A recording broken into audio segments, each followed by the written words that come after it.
Bonjour chez vous, chers élèves de la 6e année primaire. Bonjour aussi à tous ceux qui me suivent. Nous nous retrouvons encore dans le cadre d'une leçon de français grammaire.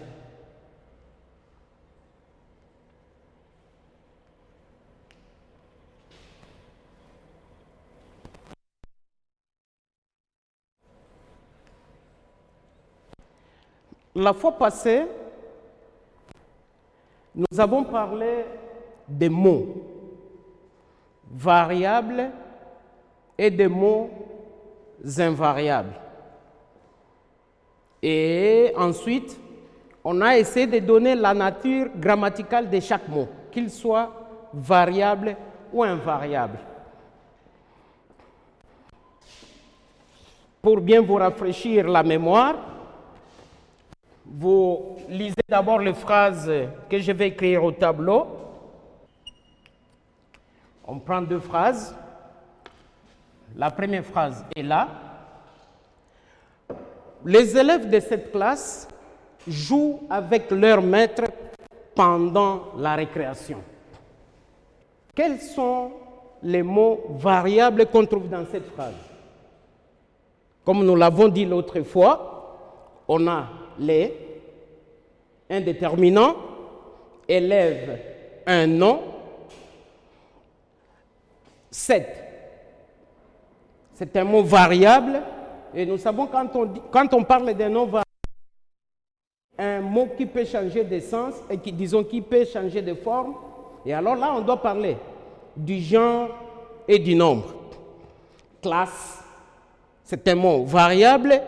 Joue, un mot variable. Un verbe, classe, c'est un nom. Est-ce qu'avec, c'est un mot variable? Non. Là, il s'agit d'un nom, d'un mot invariable. Leur mot leur mot variable, parce qu'il s'agit là d'un déterminant. Mettre un nom, mot variable, pendant ne varie pas. Là, c'est un mot variable, un déterminant, et récréation, un nom déterminant. Deuxième phrase, rapidement. Vers midi, maman vient me chercher en voiture devant l'école. Vers, un mot invariable. Midi, un mot variable, c'est un nom. Maman, un mot variable. Vient, un mot variable. Mais, un mot variable. Chercher, un mot variable. En est un variable. Voiture, variable. Devant, un variable. L'apostrophe, variable. Et école, variable. Et on a parlé de différentes catégories de mots. Les mots variables sont, on a le verbe, le nom, le déterminant.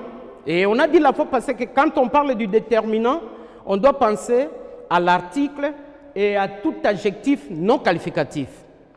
Quatrièmement, on a l'adjectif qualificatif et enfin, on a les pronoms qu'on peut aussi appeler la proforme. Et pour ce qui est des mots invariables, ils sont au nombre de 4.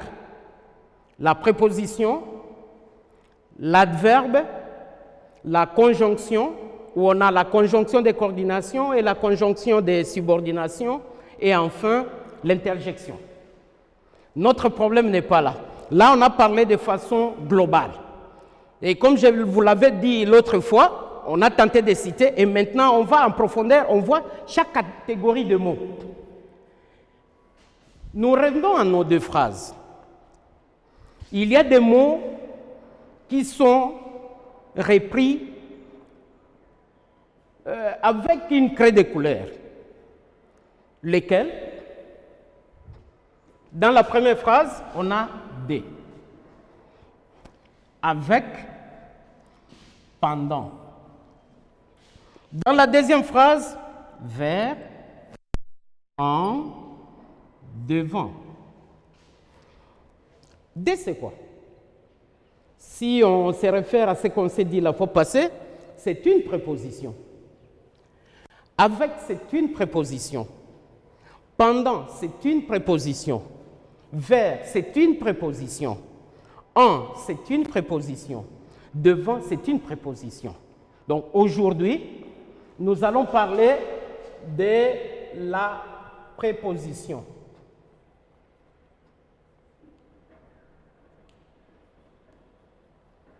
La préposition. J'attire votre attention maintenant. Qu'est-ce que j'attends de chacun de vous sur cette leçon? À la fin de cette leçon, tout celui qui me suit doit être d'abord capable de dire ce que c'est que la préposition, définir la préposition. Deuxièmement, déterminer le rôle de la préposition. Troisièmement, l'identifier et l'employer. Donc là, on doit conjuguer 4 verbes. Je reprends, on doit définir, on doit dire les rôles,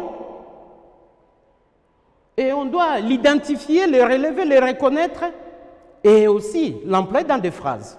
Parce qu'après tout, quand nous étudions tout cela, c'est pour nous permettre de parler et d'écrire correctement la langue française.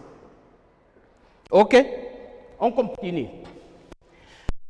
Tous ces 6 mots, nous venons de les appeler des prépositions. On a dit le premier objectif, il faut savoir les définir. Et vous avez déjà la définition. Qu'est-ce qu'on dira? C'est une préposition. Et on a dit que c'est un mot invariable. Avec, c'est un mot invariable. Pendant, c'est un mot invariable. Vers, c'est un mot invariable. En, c'est un mot invariable. Devant, c'est un mot invariable. Et alors, dans un premier temps, nous dirons que la préposition est un mot invariable. C'est compris? La préposition est un mot invariable. Ça ne change pas de forme. Et alors ici, on ne peut pas parler. On ne peut parler ni de genre, ni de nombre. Et j'écris.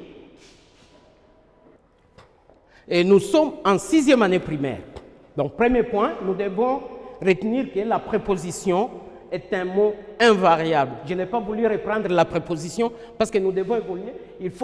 Il fallait remplacer le mot par le pronom personnel. J'ai bien dit, le deuxième objectif sera de dire les rôles que la préposition joue dans une phrase. On rentre ici. Les élèves de cette classe jouent avec leur maître pendant la récréation. Quand on observe, donc on cache d'abord le mot. Est-ce qu'on peut dire les élèves, cette classe joue? Ça ne passe pas. Il faut qu'on le mette. Et c'est pour dire que ce mot sert de pont. Il y relie. Il met en relation quoi? Les noms-classes. De quels élèves il s'agit? De cette classe. Donc, met en relation les noms-classes par rapport aux noms élèves. La préposition de, je me répète, met en relation les noms classes par rapport aux noms élèves. Ça relie. Avec. Avec vient après quel mot? Joue. Quelle est la nature du mot joue? C'est un verbe. Et alors là, nous dirons que avec relie le verbe, la base ici, et le nom maître. Donc, avec met en relation le verbe avec le nom maître. Et pour établir cette relation, ici on pose la question, joue avec qui? Là, c'est la question quand. Ça met toujours en relation le verbe avec récréation. Nous disons d'abord récréation. Ici, quand on raisonne, c'est toujours la même chose. Donc, quand on essaie de voir partout, le premier rôle que joue une préposition, c'est quoi? C'est de mettre en relation un mot avec un autre mot ou un mot avec le verbe. Donc, la relation peut être établie avec un autre mot ou avec le verbe. C'est ça le rôle. Si on va maintenant plus loin, on rentre ici. Les élèves. Et on va toujours poser la question qui convient après la préposition. Les élèves de quoi? Quand on pose cette question, c'est qu'on cherche à compléter le sens du nom élève. Et le mot qui sert à compléter le sens d'un autre est appelé un complément. Et alors ici, qu'est-ce qu'on dira? Les élèves de quoi? De cette classe. De introduire les compléments, les groupes compléments, cette classe.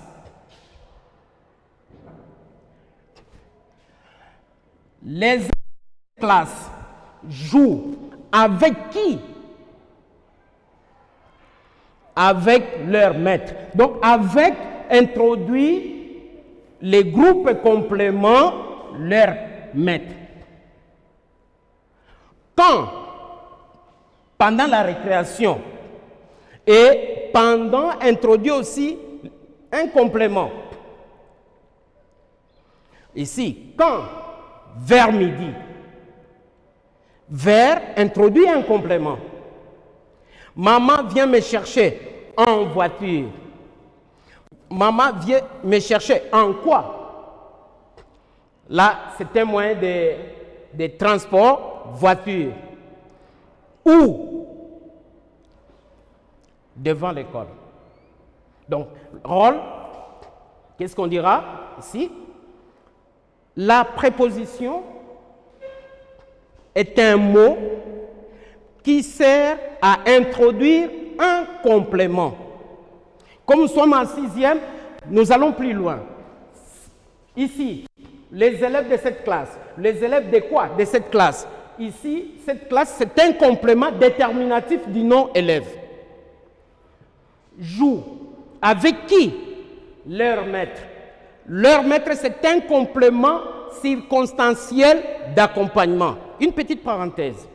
Qu'est-ce que vous entendez par le complément circonstanciel? C'est un complément, d'abord, qui est facultatif. On peut l'élaguer dans une phrase. Et ces compléments ajoutent un détail sur le temps, sur les lieux, sur la manière. Donc là, ces compléments circonstanciels n'est pas comme les compléments d'objet direct ou les compléments d'objet indirect. Parce que là, les compléments d'objet direct ou indirect, on ne peut pas les retrancher dans une phrase. Là, il s'agit d'un complément qui est indispensable dans la phrase. Par contre, quand il s'agit d'un complément circonstanciel, on peut l'élaguer, on peut supprimer et ça ne va pas nuire au sens de la phrase. Donc, je répète, la préposition introduit un complément circonstanciel et il peut s'agir aussi d'un complément d'objet indirect. Un exemple. J'obéis à mes parents. J'obéis à mes parents. Dans cette phrase, il y a un seul mot qui est invariable, c'est « à ». Et ça introduit un complément comme nous venons de le dire. Alors, je vais poser la question, j'obéis à qui? À mes parents. Mes parents, c'est les groupes compléments d'objets indirects. Ces groupes compléments d'objets indirects qui peut être aussi appelés les groupes compléments seconds. Ça, on verra après. C'est ça le rôle. Maintenant, on va plus loin. L'identification, on est là. Toujours le mot de liaison. Et maintenant, nous allons dans des cas. Quelles sont les différentes prépositions que vous connaissez? Les différentes donc ici, alors, d'abord ici, on complète. Elle est un mot invariable. Premier trait. Mais en relation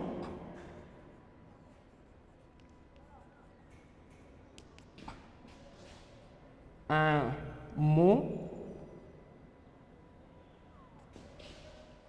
avec un verbe ou un autre mot. Et deuxièmement, nous venons de dire qu'elle est un mot invariable qui introduit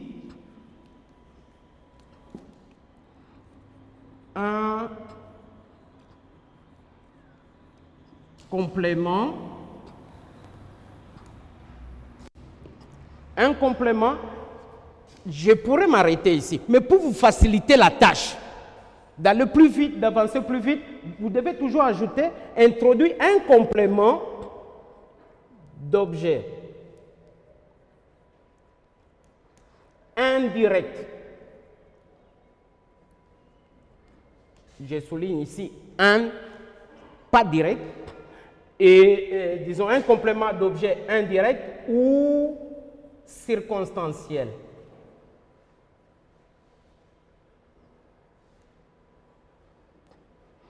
Alors, un complément circonstanciel de temps, un complément circonstanciel des lieux, un complément circonstanciel des manières. Et la liste n'est pas close. Ça, c'est le premier point. Deuxième point. Je reviens maintenant à ma question. Quelles sont les principales prépositions que vous connaissez? Il ne faut pas aller par 4 chemins. On rentre d'abord là-bas, où on dira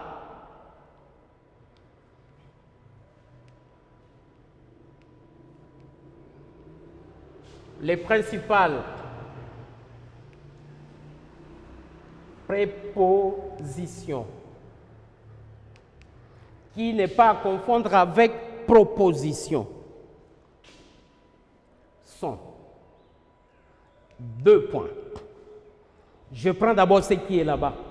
2. Est-ce que vous pouvez l'employer dans vos phrases? 2. Les livres de Paul. 2. C'est une préposition. À votre tour, de trouver chacun une phrase, un groupe de mots où vous allez employer la préposition de. Quand on rentre là-bas, on a avec. C'est pour l'accompagnement. Papa se promène toujours avec son chien. Avec.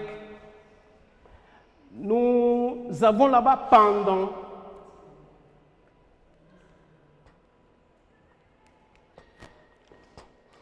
Pendant les grandes vacances, je visite toujours les jardins botaniques de Kisantu, par exemple. Et là, il y a indication de temps, disons des temps. On a vers qui indique la direction. Je le vois aller vers cette femme-là. Je l'ai vu passer vers 17 heures. On ajoute en, devant, mais en dehors de ça, vous pouvez ajouter quoi par exemple? Sur, je dépose mon ordinateur sur la table. Ok, sur, ça fait appel à sous. Le chat se cache sous mon lit. On peut ajouter par. J'ai réussi par mes propres efforts. Et la liste est longue. Et là, ce sont les principales prépositions. Mais l'observation que je voudrais faire maintenant, c'est quoi? C'est deux fois, au lieu d'employer un seul mot, comme c'est le cas ici, on peut avoir deux ou trois mots dont l'ensemble forme aussi une préposition. Alors, au lieu de parler tout simplement d'une préposition, nous allons préférer parler de la locution prépositive. C'est par exemple,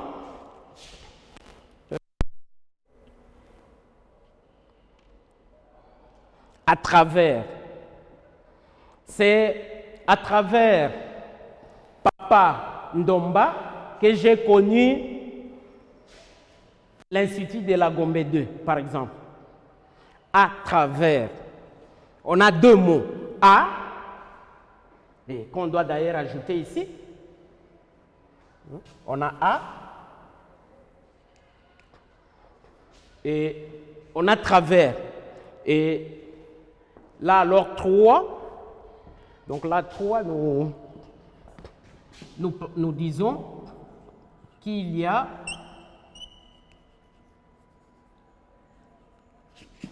aussi des locutions prépositives telles que, je cite, on a parlé de à travers. Donc là, on a un ensemble de mots qui a la valeur d'une préposition. On a au-dessus, en dessous, et vous continuez. Et alors, pour nous résumer, qu'est-ce que nous avons dit? Quand on parle de la préposition, on doit directement penser à un mot invariable. Quel est le rôle de la préposition? C'est de mettre en relation un mot avec un autre ou un mot avec un verbe. Et il introduit soit un complément d'objet indirect, soit un complément circonstanciel. Et là, nous avons cité les principales prépositions, de, avec, pendant, à, et on continue. Mais il y a des mots qui, ensemble, ont la valeur d'une préposition et ces mots forment ce qu'on appelle des locutions prépositives. On a les cas de à travers, au-dessus. Un petit exercice. Et là, un exercice à l'oral. Mon frère échoue malgré ses efforts. Malgré, c'est une préposition. Deuxième phrase, il agissait sous l'effet de la colère. Dans cette phrase, quelle est la préposition trouvée? C'est sous. Et enfin, elle nous conseille d'avancer sans bruit. Là, on a deux prépositions, des apostrophes, et on a sans. Devoir à domicile. Devoir à domicile. Ici, on doit être pragmatique.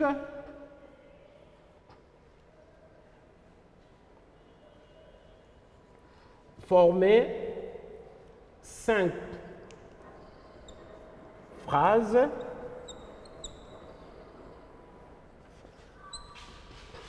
avec des prépositions différentes.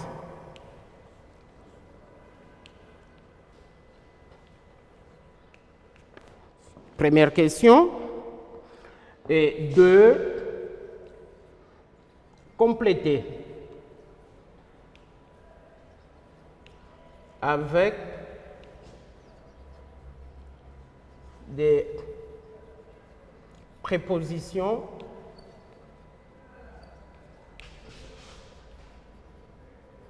qui conviennent.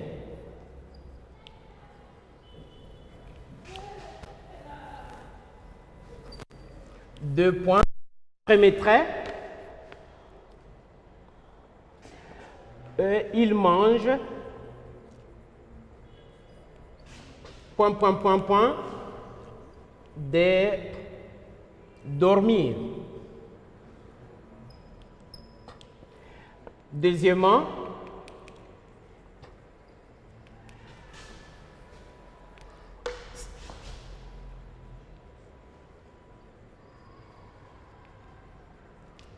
et enfin,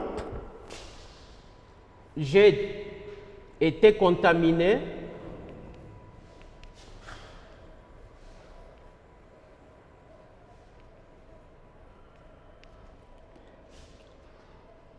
point, point, point.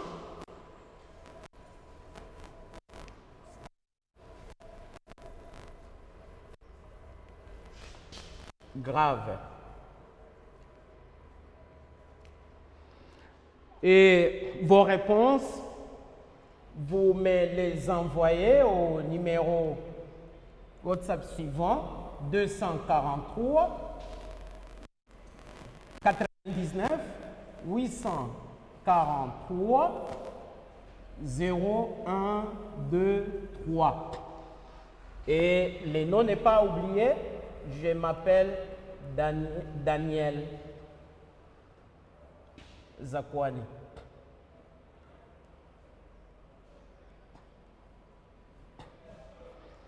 On arrête avec le plaisir de nous retrouver prochainement. Merci.